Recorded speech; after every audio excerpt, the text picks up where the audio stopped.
A buddy of mine named Neil had a little get-together. He had a bunch of car guys come over today, and they brought some pretty cool cars. This is a 65 Buick Riviera.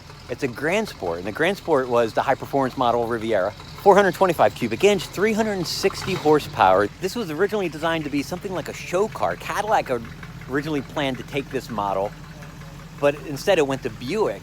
This has some cool features to it. Check out the hidden headlights on that thing. Isn't that awesome? Let's take a look at some of the other cars here. So Neil's a diehard Chevy guy. He bought this 55 out of Arizona. It was all burn up, original body. The chrome is original, but he ended up repainting it himself. Look at that. And he redid the interior. Now Chevy in 1955, they had three models, a 150, which was the base. This is a 210, and then you had the Bel Air. Check out the inside on this. Look how nice that is. Look at that. Isn't that cool? So this is a 6-cylinder, 3 on the tree. He's got a little air conditioning here. Crank windows on the vents. That is super cool. You might recognize this one. This is what I brought. And this out on the windshield. One of the guys here, they took a picture of this crazy limousine. I have no idea where that came from. And right back here in the driveway, a 1958 Edsel. So if you like weird and quirky and unusual, this is it right here. Edsel was a mid-range car made by Ford for 3 years, 1958, 1960, for that 3 years. It was meant to compete with Dodge, DeSoto, Oldsmobile. Look at that, one of the most unusual grills you're ever going to see.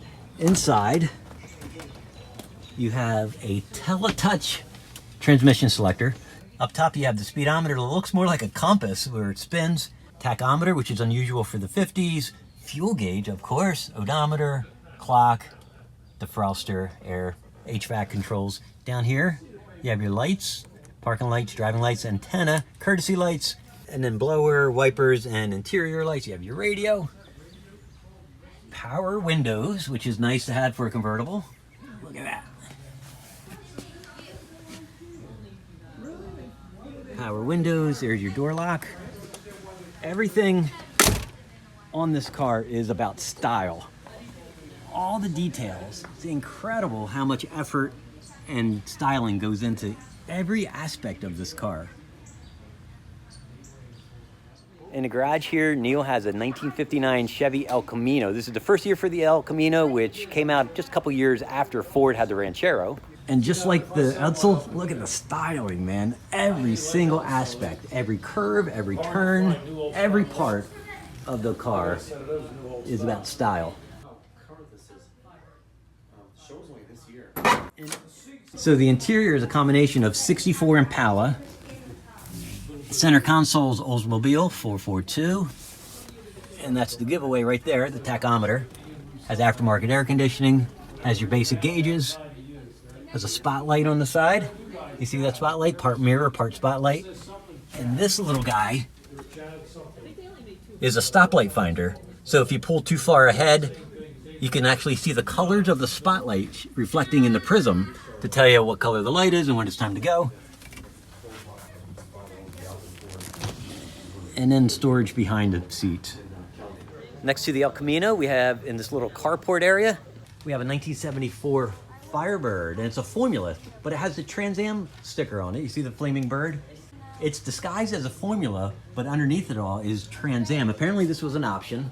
So it's got the 455 engine, it's got the 400 turbo trans, there's the front. And what's interesting about these cars, you see this molding right here on this door?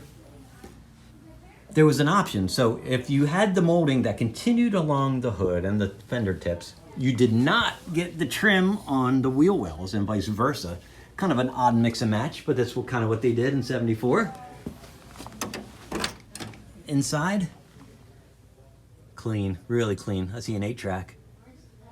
Full instrumentation, smells really nice in here. Oh, and the power window switch goes right in the middle on the center console. That's interesting, never seen that before. There's your gauges, leather wrap wheel, very nice. Inside the garage, we have a 55 Corvette. Look, when Neil bought this car 20 years ago or so, it was red and it was a basket case. It was in pieces, boxes actually. He was able to put this thing back together, restore it, paint it. This car is number 6 off the production line.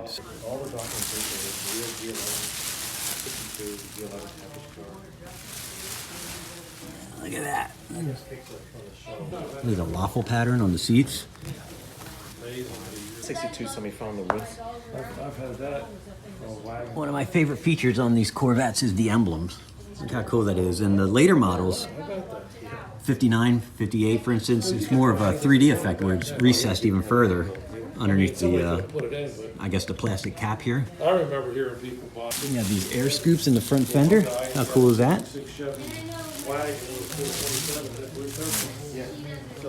You got cool brake lights up here. You got exhaust tips built right into the bumperettes. Very nice. And next to the Corvette is the cleanest, nicest, sharpest 1968 Caprice you've ever seen. That's my favorite feature right there, the hidden headlights. Oh my goodness. You got the biggest engine available. You got rally wheels, super straight body. Love the color. Inside, look at these door panels. You fake wood grain, you got power windows. Love the fabric and the material in here. The seats, I believe they're called Strato bucket. So you have the center armrest, and you have the look of a bucket. You have the look of a bucket seat and a bench. On the dash, you have air conditioning, you have your HVAC controls, clock, gauges, and a tachometer, which is pretty cool. You got the wood grain sport steering wheel. Clean, clean. There's the Caprice emblem, top of line full-size Chevy for that year. And the last spot in the garage over here at the very end, 1972, Pontiac Grand Prix SSJ Hearst Edition. Look at that paint. I love that gold. Wow. We've got these cool honeycomb wheels. The gold continues up here along the roof. Oh, we got a sunroof too. Check it out. Look at that. Awesome. SSJ, which is an appearance package. And inside, let's take a look inside. Oh, look at the doors. Ooh, that's cool. Ooh, white. Oh, you got power windows, bucket seats, center console. Look, oh, it's perforated, nice. Leather steering wheel, instrumentation, HVAC controls. Oh, it's very driver oriented the way it's angled in. Look at the old seat belts hanging up there. That's awesome. And, oh wow, that's nice. So GP for Grand Prix. So nice. It was a fun little get-together, a little picnic that Neil had over here. Had some friends over, they brought the cars, got to hang out. If any of these cars are interesting to you, let me know, and I'll see if I can do a specific video just on that car, and we'll get that uploaded very soon. So as always, thank you so much for watching, and I will see you next time.